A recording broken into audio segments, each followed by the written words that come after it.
Intel's back with the brand new Ultra 5 250K, bumping the efficient cores from 8 to 12 while keeping the P cores the same for a total of 18 cores. That's not all. Both L2 and L3 cache get healthy boosts to 30 MB each, up from 26 and 24 MB respectively, on top of a 100 MHz boost to the P core clock, among several improvements to the NGU and die-to-die clocks. While Intel positions the MSRP at $199 US, which is the same as the 245 at the moment, I could only find it for around $20 more than MSRP, still being $95 cheaper than the Ultra 7 265K, while providing 91% of the overall performance is quite an accomplishment. On the AMD side, their Ryzen 5 9600X can still be found for around $40 cheaper, but it just can't quite hold a candle to Intel's monstrous multi-threaded lead of 86%. And that's with AMD's configurable TDP boosting the 9600X from 65 all the way up to 105 watts. The 250K is even far ahead of AMD's 8-core parts, and if you really think about it, you're getting performance not too far from the Ryzen 9 parts like the last gen 7900X and the current gen 9900X, while still being $86 to $123 less expensive, making it by far one of the best value CPUs for multi-threading to date. Delving more into the contemporary comparisons, you can expect a 27% jump in multi-threading with a 6% jump in single threading over its predecessor. And arguably, the 250K is really what the 245K should have been from the get-go, as we go from a mere 3% jump in multi-threading over the last gen 14600K all the way up to a 31% leap. But regardless, accounting for the 10% price hike with the 250K, it still provides a well-rounded improvement. You'll pay more than just that price hike though in the form of your energy bill, as during the same Cinebench run, the new 250K sipped an additional 26% power. But for a 27% jump in multi-threading, its efficiency clearly holds up well, and is still nowhere near the 14600K's astronomical over 200 watts of consumption, drawing 52% less. Looking at temps also reveals only a 4-degree increase to temps on the 250K compared to the 245K, but again is nowhere near the 90 degrees that the old 14600K used to get. Pudgetbench for creators is up next. In Premiere Pro, the 250K steps up the already great performance of the 245K by just 3%, while After Effects sees a 7% jump. Photoshop on the other hand sees a very tiny gain, although we could definitely be becoming GPU limited, especially with Premiere Pro and After Effects. We're using an RTX 5060 Ti 16GB for testing today, and yes, I'm aware of its limitations. It's by far not the best GPU to bench CPUs with, but this particular MSI Trio 5060 Ti lets us overclock with a 22% increase in power limit with a 300 and 2000 MHz jump in core and memory respectively, which brings it more in line with an RTX 4070 for the most part. That still doesn't make it a particularly strong suit for testing, but it will do for these mid-range CPUs that we're testing today. And for gaming, I'll be sure to test at lower resolutions and settings like 1080 and 720p. It's the only GPU that I had at the time of testing, although I have secured an RX 9070 XT for future videos, so stay tuned for that. Like this video and get subscribed as well. We did pair all of our Intel CPUs with 7400 megatransfers of CL36 RAM and a 6000 megatransfers kit of CL30 for AMD, which should offer a middle ground for both platforms, catering to each of their strengths. Not that you'll be able to afford RAM in any case. In Photoshop specifically, the 9600X sees a strong 23% advantage, so keep that in mind if you plan to do a lot of photo editing. SPECWorkstation 4.0 is next. In 7-zip, Intel has flipped the 9% performance regression with the 245K to a 10% lead over the 245K, returning to 14600K levels of performance. That gives it a healthy lead over AMD's offerings like the 9800X 3D and 9600X. In LLVM Clang, the 250K sees a 19 to 30% lead over the 245K and 14600K respectively. And finally, a 12 to 15% jump in data science. Although AMD's 9800X 3D is ahead by 8%, but is by no means worth the almost 104% increase in price. So the 250K without a doubt wins on value here. 200S boost, or Intel's overclocking profile, also noticeably improves performance. V-Ray Benchmark 6 is up next, and the 250K leads by 21 to 30% over the 245K and 14600K, and a whopping 62% over AMD's 9600X. 200S boost again, that's another couple of hundred points as well. For the last productivity benchmark,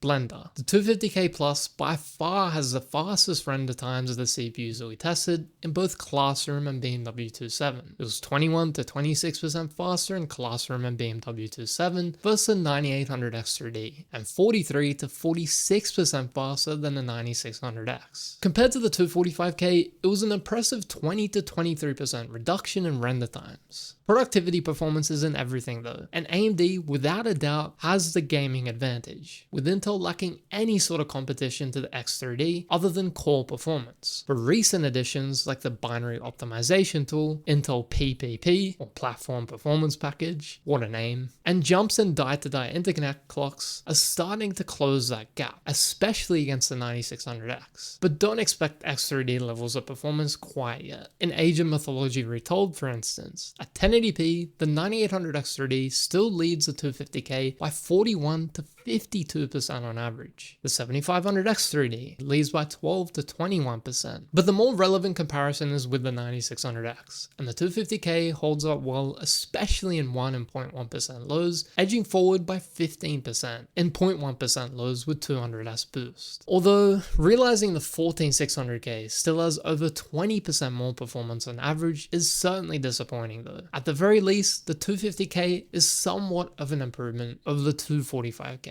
At 720p, it's pretty much the same story. The 14600K is well ahead, while the 250K goes head to head with the 9600X. If I had to guess, this game is likely heavily memory latency sensitive, and while Arrow Lake Refresh has improved the die-to-die interconnect speeds, it likely wasn't enough to overcome the drawbacks of relocating the memory controller of the main CPU die, compared to the monolithic die of Raptor Lake, hence the regression in performance. Next up is Counter-Strike 2, and at 1080p, the 250K finally edges past the 14600K by a few frames on average, although falls short in 1.1% lows, remaining pretty similar to the 245K. That said, 200S boost is where we see a greater 6 to 10% improvement over the 14600K. The 250K also dismantles the 9600X's lead with 200S boost by a few frames in averages, but a whopping 19 to 31% and 1.1% lows respectively. Still though, they can't quite match the X3D parts, especially in lows. The 7500X3D alone beats the 250K with 200S boost, with a 12 to 20% lead. But you'll have to decide for yourself whether or not that justifies an additional 36% more money, which it probably doesn't. At 720p, the 9600X regains ground in averages, but it's hardly noticeable. The 250K Plus with 200S boost still holds up relatively strong in lows, pushing past the 9600X by 4 to 6%. Otherwise, without 200S boost, lows are pretty similar to the 9600X. The 7500X3D starts to make way less sense here, given its higher price, with only a 15 to 16% advantage in lows over the 250K. Although AMD's 9800X3D sees a 30 to 36% lead in lows, so is noticeably snappier, especially at higher refresh rates, despite the stupidly high average frame rate. Lows will matter a hell of a lot more than averages in this scenario. Cyberpunk at 1080p is without a doubt GPU limited, so the averages of a lot of these CPUs start to look pretty similar, but just look at those lows. The 250K already has similar lows to the 9800X3D, but enabling 200S boost nets an additional 6 to 7% more performance in lows despite similar averages. This means, compared to the 9600X, the 250K had up to 42% better 1% lows with 45% better 0.1% lows, which definitely shows that averages aren't everything even in GPU limited scenarios like this one. Even at 720p, Intel shows a 21 to 23% lead in lows compared to the 9600X with the 250K and 200S boost. The 9800X3D regains its lead in averages by 16%, but lows over the 250K remain well within reach, especially in 0.1% lows, yet again proving that averages aren't everything. Shadow of the Tomb Raider at 1080p reveals impressive leaps in lows by 14 to 21% compared to the 245K, both with 200S boost, and that's despite minor improvements to averages. And yet again, we're pretty much in the rear view mirror of the 9800X3D in terms of lows. Compared to the 9600X, lows improved by an impressive 23 to 36%, again despite similar averages. At 720p, similar lows can be observed comparing the 250K with 200S boost to the 9800X3D, despite AMD's 19% advantage in averages. The 250K with 200S boost maintains a healthy lead over the 9600X by 15 to 19% in lows and 10% in averages, while the 7500X3D competes for averages. Another competitive title this time, Rainbow Six Siege at 1080p, shows AMD ahead overall, the 9600X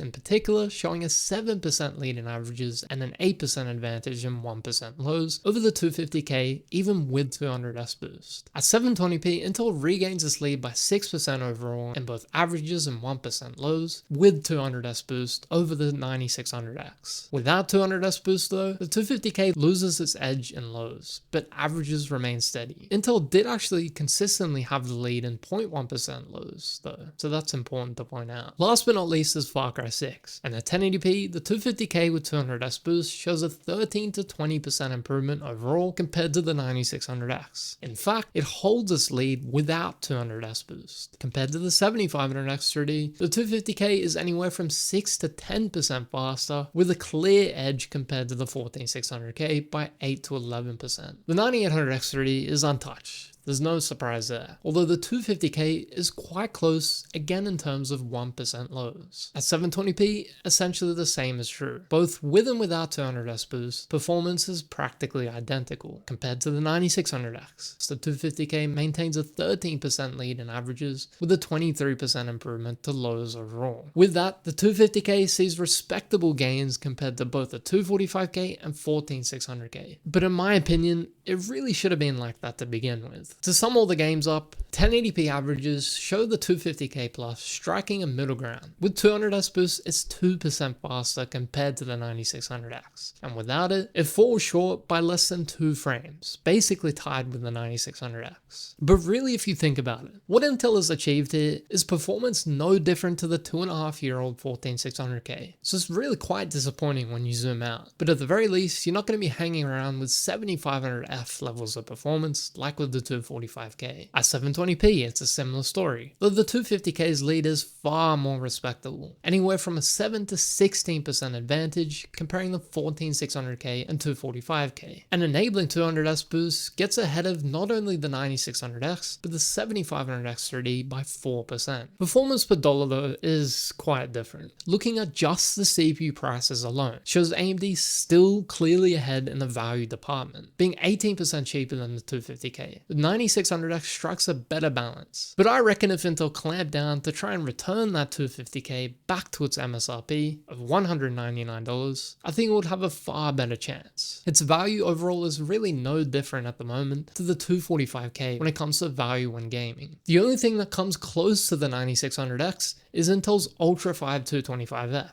Especially in this day and age, just the value of the CPU alone is not enough to make a conclusion. And that's why we need to consider the motherboard and even the RAM prices, of course. And things fall apart even more. With the 9600X, there's pretty much no need to go for much higher end boards like the X6 or X870, or even the mid-tier B series boards. And as such, pairing it with an A620 motherboard provides unmatched value. On the other hand, if you want the most out of your 250K Plus, you want to get a Z890 to get 200S boost. There are cheaper B860 boards, but these lack CPU overclocking and 200S boost, and you'll usually want to spend more money anyway to get better VRMs. And as a result, adding the motherboard's value to the equation completely shifts the conversation more towards AMD's 9600X, although Intel surprisingly holds up rather well compared to the 7500X3D and A620 combo. It's a little bit better value compared to the 245K in the same motherboard as well. RAM is where everything is thrown out the window though, as higher speed kits are seemingly priced much higher. The same 7400 CL36 kit that we use for testing our Intel CPUs is over $200 more expensive than the sweet spot 6000 CL30 kit. And 6000 CL30 is pretty much all you'll ever need for AMD AM5. You really want to target much higher memory speeds, as Intel's Arrow Lake bets heavily on faster RAM speeds due to its arguably overzealous memory controller that Intel relies on to boost performance. Both the new 250K and 270K Plus now recommend at least 7200 megatransfers per second for Intel's baseline. And in this day and age where memory is as sparse as GPUs once were back in the GPU shortage, all thanks to the AI boom, pretty much all of AMD's offerings offer far superior value. This hasn't always been the case though, as before the RAM apocalypse, the same 7400 MHz CL36 kit would cost nearly the same for the sweet spot 6000 CL30 for AMD. The last lever to pull is gaming efficiency, and it's right smack in the middle, drawing 20% more power compared to the 245K, making it less efficient. Whereas in multi-threading, we gain more performance as compared to power draw. Enabling 200S boost though draws half a watt less than without it, and brings it more in line with the 245K. Subsequently, on the 245K, as soon as you do the same and enable 200S boost, it pulls even further ahead of the 250K Plus in terms of efficiency. Kinda begs the question though, if efficiency didn't get worse with 200S boost, why aren't the boost clocks applied already on the 250K Plus? I mean, they already bumped the NGU and die-to-die interconnect speeds in Arrow Lake refresh. Why not just push them as much as 200S boost does, so you no longer need 200S boost? I mean, I guess at that point, the value would improve to the point where you wouldn't really need a Z890. At the very least, it's more efficient compared to the 9800X3D, but at the same time, AMD's 7500X3D offers unmatched efficiency when gaming, thanks to 3D cache. So where does that leave us? Well, the Ultra-5 250K Plus is genuinely one of the best value multi-threading CPUs on the market right now. Productivity performance this close to Ryzen 9 territory at this price is absolutely no joke. Gaming, of course, still isn't Intel's strongest suit, but 200S boost closes the gap more than I expected, especially in lows. The real killer here though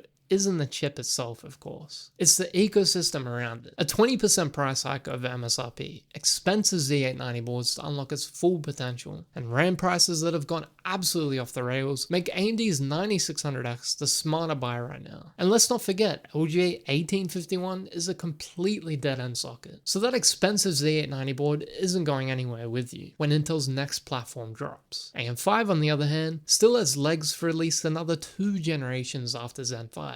But I think if Intel holds the line at that $199 MSRP and RAM prices stabilize, suddenly this 250K Plus isn't just competitive, it's arguably the better all-round CPU to go for. Anyways guys, that's all for today. Make sure to like this video, get subscribed, hit that notification bell, and I'll see you in the next video.